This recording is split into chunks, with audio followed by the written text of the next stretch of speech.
Ito ang gagawin ko na Samsung Wobble 10 kg inverter. So yung problem niya, hindi mapasok ang tubig galing sa gripo.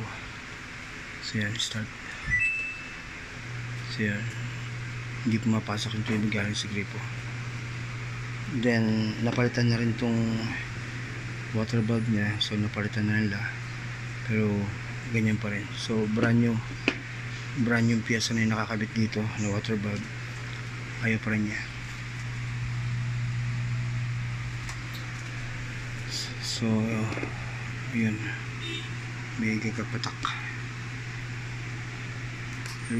lang. So yan, kahit napalitan na ng brand new piyesa yung kanyang water bulb, ayaw pa rin gumana. So ito, brand new na to. So ngayon gagawin ko na yan, and hopefully magawa ko siya kaagad.